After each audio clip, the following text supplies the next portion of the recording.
Ayan, maging maingat tayo. Babae pinatay ng kanyang nakilalang boyfriend sa online. Over the death of a North Okanagan teen who had recently gone to the United Kingdom. Ashley Wadsworth's boyfriend, 23-year-old Jack Seppel, has been charged with murder in connection with her death. Ayan, maging maingat tayo. Babae pinatay ng kanyang nakilalang boyfriend sa online.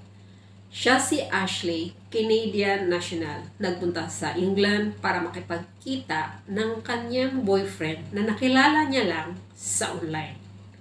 Pagdating niya doon, agad siyang nagpalit ng profile pictures sa kanyang social media na kasama niya ang kanyang boyfriend para makita ng kanyang mga kakilala, kamag-anak at kaibigan na magkasama sila. Tumira ito si Ashley sa bahay ni Seppel. Seppel ang pangalan ng kanyang boyfriend. At lagi ito si Ashley nagpo-post ng mga pictures nila doon sa kanyang social media. Lagi siyang nagpo-post na magkasama sila ng kanyang boyfriend, yung mga lakad nila, yung mga sweet moments nila, lagi niyang pinopost sa kanyang social media. At dahil naka-tourist visa lang siya, hindi niya magawang magtrabaho doon. At ito namang boyfriend niyang si Seppel, walang trabaho. Umaasa lang sa tulong ng kanyang ina at kapatid. At wala na rin itong ama dahil namayapa na. Makalipas ng 1 linggo nilang pagsasama, nagbago ang ugali ng kanyang boyfriend. Mainitin ang ulo at ayaw nang lumabas ng bahay para mamasyal sila. Gusto na lang na magstay sa bahay para maglaro ng Xbox at lumanghap ng usok.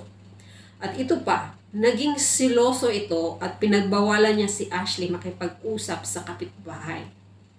At laging mainitin ang kanyang ulo at dito na nga nagsimulang mananakit kay Ashley. Binato si Ashley ng tinatapon niya yung alaga nilang pusa, tinatapon ni itong boyfriend niya sa pader.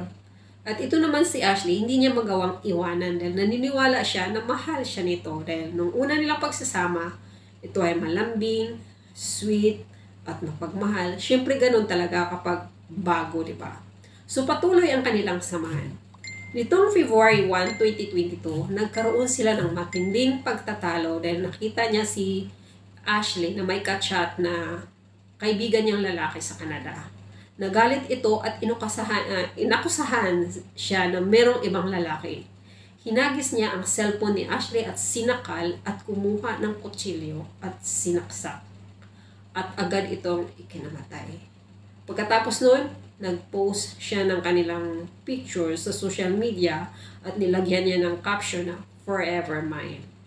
Naaresto siya at nasintensyahan si Seppel ng panghabang buhay na pagkakulong.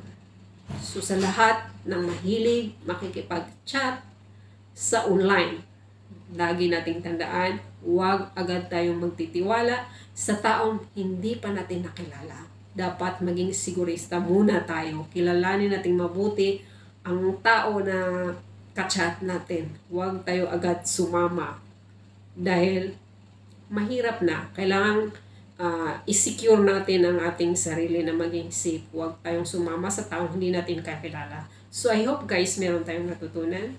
Thank you for watching. Bye!